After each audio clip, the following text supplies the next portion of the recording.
The top of your Explorer. Are you not entertained? Since everybody want to put my business in the street, I might as well talk to you about my business. Right now I am in the second phase of construction. We're not open to public. This is a raw space. I have not found out yet what I want to do exactly in this space, but in my mind, I was thinking of building like a little mart, but we'll see how that goes. Pull up though. Show you what we'll be doing. I'm building a multi-purpose content creation facility for media, fashion, music, and broadcast. We have a boutique in here, real boutique. We almost finished the loading, all fresh. The barbershop, that'll be done. Come on with it. I love free promo. As you can see, it's over space. This is actually a studio. It's almost done. Almost one side. It's gutted right now, so don't hold nothing against me. Show you little construction. Old shit coats paper, you heard? Don't want nobody to think I'm in here, you know what I mean? It's crazy because, what we doing? The young boy usually be back there. The young boys don't feel no temperature, all they feel is opportunity. They still be in working in the midst of us working. So still in the midst of construction. Got a few things we're gonna be doing out here. We another studio we putting over here. Bodega, nice little fun street to film on, to do broadcast.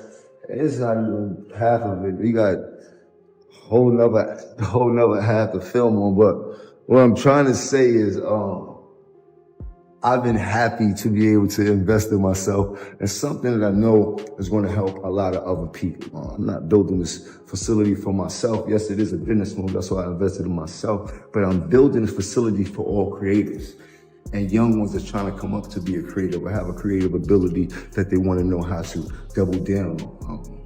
It's like an X-Men school for all the fly people, if you say so yourself. So, you know, I appreciate the promo. I love free promo. You know, I ain't gonna miss a beat. You did? It's cold in here. I love you. There's basically zero chance that Jim Jones and Camron ever patching this up now, period. Not after what just exploded publicly.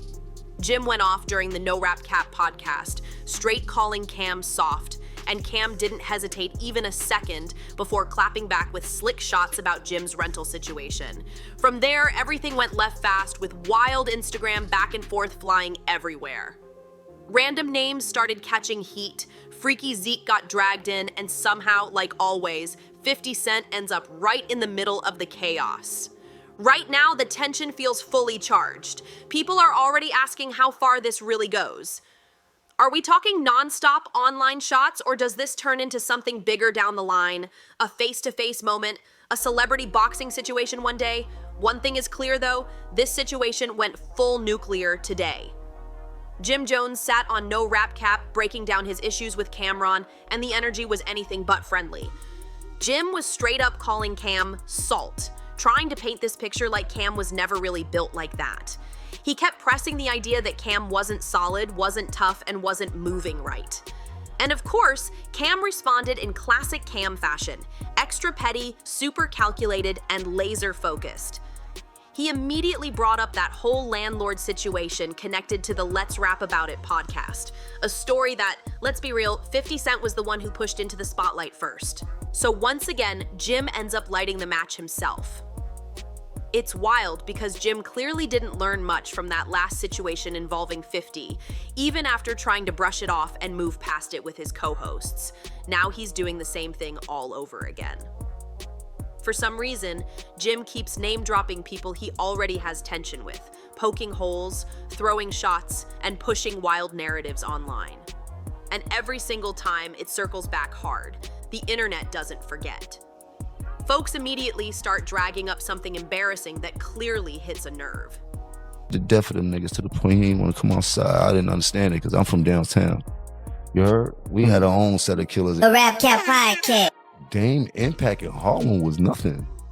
Not to say it you like hear that. Dame came up under hustlers. That Impact was it. He was a little dude when it came to hustling in Harlem. He wasn't not no Rich Porter, none of that type of. He wanted to hustle. He wanted to hustle for niggas like Rich Porter and shit like that. Dame from the East Side. When the niggas on the East Side is different from the niggas from the West Side. Now for the East Side, Dame was a big deal to us because we were little when he was coming from the West Side. Little car, jewelry, and all that. So when you're young, he's looking like Rich Porter, but in reality, no, he was like this nigga, go to the store, nigga, take a couple grams, get out of here. A rap cap podcast. When you cancel out the street side of it and go into the music business of it, what was his impact with Dipset at that time? He didn't have no impact with Dipset. Dipset, we made our impact on our own. When y'all came over to Rockefeller, did y'all bring a certain energy that kind of ruffled the feathers of like state property and people like that? When we came over to Rockefeller, it was all love. Everybody in the studios doing music, state property, Fleek and diplomats. Everybody was doing music there. That shit ain't started until they went through all that damn shit. But Joel said Cam took over the rock, huh? I mean, in that sense, A rap cap podcast. Mace was talented. He was a dancer. And Mace didn't excel at the rapping really to after high school, they started getting on and shit like that, and then he excelled and started getting on first and signed first, and then I helped Cam and everybody get on and shit like that. But as far as making a name for themselves in the street, nobody had no name in the street like that. You know what I mean? Big L. Right. Big L had a name for himself. He was rapping early. He was signed early. He had some dangerous ass brothers. That was Cam said. They was uptown, really shaking and moving and shit like that. You dig? And that's not my part of town. I was uptown. You dig? Yeah, Cam used to be scared to death of them niggas to the point he didn't want to come outside. I didn't understand it because I'm from downtown. You heard? We had our own. So the real question becomes, what exactly did Jim say, word for word, that set this whole thing off like a bomb? Because from the jump, it was obvious Jim was fishing for rap smoke.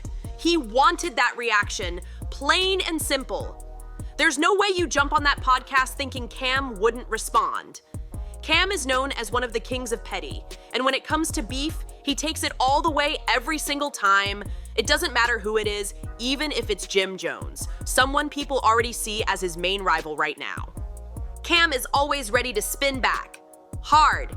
Things went back and forth nonstop, with random people catching strays and outside names getting pulled into the mess. That's when Cam jumped on Instagram and clapped back, saying, "How you worried about me when your heat off and rent due?" That line alone sent shockwaves. Jim fired right back, calling Cam a shoe punk trying to flip the energy. But Cam answered again with zero hesitation, saying, "You worried about my heat? I'm warm. You 50 years old, tough and cold." Dead serious. That's when things really started heating up. Jim kept spamming replies under Cam's post, dragging in Freaky Zeke, Cam's cousin and former Dipset affiliate, even saying things like, "Your whole crew is soft." At that point, Jim looked fully triggered. The comments were non-stop, emotional, and reactive. The real question people started asking was why those words hit such a nerve, and here's exactly why. Freaky Zeke jumped into the comments with nothing crazy at all, just a laughing emoji. That's it! And Jim instantly snapped back, calling him soft. From there, Jim started pressing anybody who even laughed at the situation. The jokes alone were enough to set him off. Then things took another sharp turn. Jim dropped a wild comment saying, "You wanna play? Pull up, let the people see how soft you are." That was basically a public dare, a face-to-face challenge. But Cam didn't back down even a little. Cam clapped back hard, saying, "You 50 and still want to pull up? I got the video of you breaking into your own studio, trying to turn the heat on, and chasing your landlord in his car because he wanted his rent." That response had the internet buzzing instantly. Cam didn't stop there. He went even further, claiming he has footage of Jim chasing the landlord tied to the building used for the Let's Rap About It podcast. The same situation where a voicemail allegedly mentioned over $200,000 in unpaid rent, a story that 50 Cent already brought to the surface before. If that footage really exists, things could get real ugly for Jim fast. This is shaping up to be one of the pettiest rap moments in years. And of course, it only got worse once 50 Cent officially jumped into the chat. Another certified king of petty couldn't resist. 50 dropped slick posts joking, "I hope y'all can chip in and get the heat back on," straight clowning the whole situation. That made everything look even worse, especially knowing all this was already sitting in the background. Real talk, if Jim had just stayed quiet and stopped going at people who are way more petty than him, this wouldn't be spiraling like this. Now there's talk of footage dropping, rent issues getting replayed, and public embarrassment stacking up. And just when it felt like things couldn't get messier, 50 popped back up again with another sarcastic post saying he hopes Jim is doing all right, pointing out Cam laughing at him, throwing in a joking LOL, and even hinting at a fake peace moment like everyone standing around a fire together in some forced kumbaya scene. This situation is far from done. This situation is officially messy, loud, and nowhere near cooling off anytime soon. And this is where it hits a whole new level. Because once 50 starts joking, it's never just jokes, it's strategy. Every post feels calculated, like he's poking the bruise on purpose and letting the internet finish the job. Meanwhile, Cam is sitting back laughing, watching the comments explode, knowing exactly how crazy this looks from the outside. The real problem is Jimmy let emotions take the wheel instead of moving smart. Once you challenge people publicly, once you start throwing pull-up energy online, there's no walking that back without looking shaky. Now the timeline is flooded with jokes, memes, and receipts stacking up all at once. That kind of pressure hits different when it's non-stop and public. And what really makes it worse is the age factor. The internet doesn't show mercy, and people keep asking why Jim Jones is even entertaining this instead of shutting it down clean. At this point, it's not just about words anymore, it's about pride, perception, and who looks like they're really in control. One thing is clear though, this beef is no longer private, no longer small, and it's officially turned into a full-blown internet spectacle. And here's where it gets sticky, because once pride steps in, logic usually walks right out. Jim isn't just responding anymore, he's reacting, and the internet can smell that from a mile away. Every reply, every comment, every challenge only feeds the narrative that this hit closer to home than he wants to admit. At the same time, Cam is playing this calm but ruthless game, letting jokes and screenshots do all the talking. He doesn't need to yell or threaten. He lets embarrassment carry the weight, and that's what makes it dangerous. When laughter replaces anger, the power balance shifts instantly. And hovering over all of it like a shadow is 50, popping in at just the right moment to twist the knife a little more. He doesn't need long speeches. One caption, one post, and the whole timeline lights up again. At this point, it's not even about the original comment anymore. It's about control, ego, and who ends up looking unbothered when the dust settles. But let's be real, this isn't calming down anytime soon. The pettiness is maxed out, and it's only getting worse from here. Now, Cam is allegedly sitting on a video that shows Jim chasing his landlord over the heat situation, and that alone has the internet going crazy. If that footage really drops, this could look real bad, real fast. That's not something you joke your way out of. Jimmy should have never even mentioned Cam, knowing exactly how he moves in situations like this.